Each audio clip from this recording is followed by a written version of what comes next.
என்னை பொறுத்த வரையில் நீண்ட நெடுங்காலம் கலைஞரோடு சற்று 50 ஆண்டு காலத்துக்கு மேல் இருந்தவன்.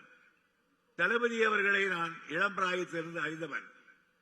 ஆனாலும் நானே இன்றைக்கு வியக்கிற அளவுக்கு, போற்றுகிற அளவுக்கு, சல்யூட் அடிக்கிற அளவுக்கு அவர் தன்னுடைய பணியை ஆற்றுவதை பார்த்து மெத்த பெருமைப்படுகிறேன்.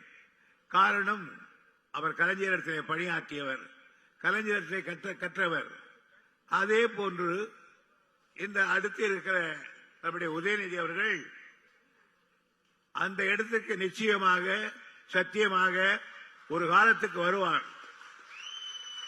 அப்படி வருகிற பொழுது இந்த மன்றத்திலே நான் தெரிவிக்கிறேன், தலைவர் பெற்ற பேரும் புகழை விட, ஏன் உட்கார்ந்திருக்கிற தளபதி அவர்கள் பெறுகிற பேரும் புகழை விட அதிகமான பேரும் புகழையும் பெறக்கூடியவர் என்னுடைய தம்பி உதயநிதி.